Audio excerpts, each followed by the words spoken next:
I'm Frits from Dongen. I'm an architect. I have an office in Amsterdam, in Holland, and at the same moment I'm also the chief architect of Holland, which means that I have to take care about, let's say, the nation, the architecture, infrastructure, etc. When you see what happened in, let's say, 25 years time, it's unbelievable. I was here, let's say, when I started here, it was about 2006, I think, and even when you compare it to that situation, it's developed so tremendously. It's unbelievable. So there's no credit. The only thing is that because of this kind of situation you are in, it is very difficult to make a kind of stabilized, let's say, organization so that the country can go on, let's say, with this international growth also for the future. That's especially because the land ownership is now divided between, say, 80% of the people. So that's quite hard, I think.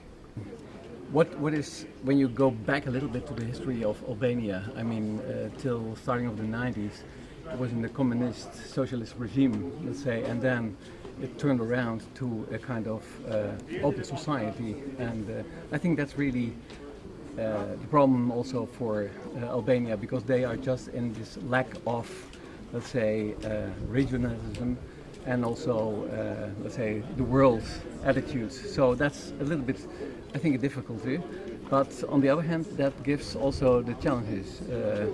And of course, when you talk about that, you talk about, let's say, urbanistic things and architecture. You want to have this iconographic, let's say, buildings, but also architects.